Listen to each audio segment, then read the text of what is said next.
if you had followed the news, you realize that it is rather MPP that feels very uncomfortable for the appointment, with the appointment of the special prosecutor. Because we have been pushing, you know, for the signing of the law and the appointment of the special prosecutor and so on. And the government appeared to have been dragging their feet. After the initial euphoria, they appeared to be dragging their feet. And this brings us back to the constitutional amendment process.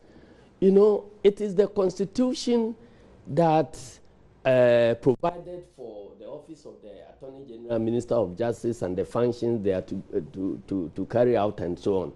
And this has been found to be problematic by the Constitutional Review Commission. And so we thought that the easiest way to approach this thing would have been to amend the Constitution straight away so that you create an independent Attorney General's office that has nothing to do with Minister of Justice, and the occupant will now have the courage to prosecute anybody who has engaged in any corrupt activity, as the Constitutional Commission suggested. The problem we are trying to solve with the creation of this special prosecutor is to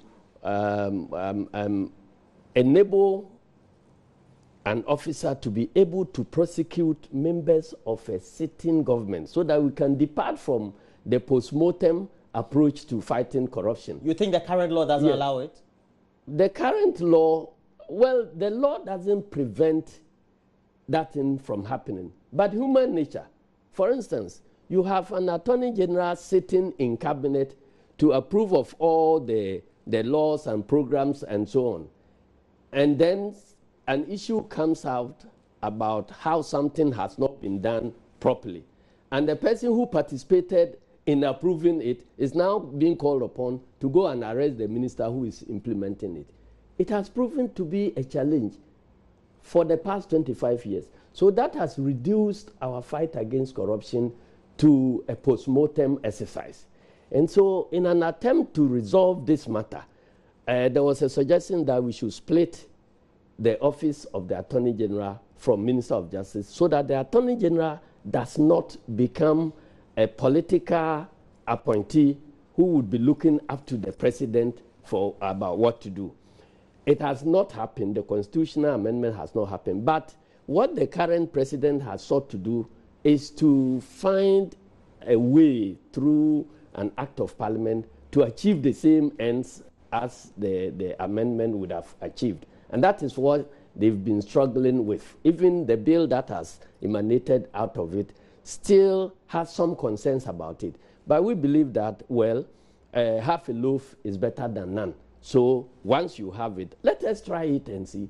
So we're worried that the process of approval, the president assenting to the bill was now delaying, the appointment was delaying. Now it's been done. We want a situation where an officer, a special prosecutor, will be appointed, and he will demonstrate his neutrality from the government by proceeding against members of a sitting government, even as they are dealing with members of a previous government. And if we are able to do that, then we would have arrived. And mind you, it has been signed, but there are two more hurdles.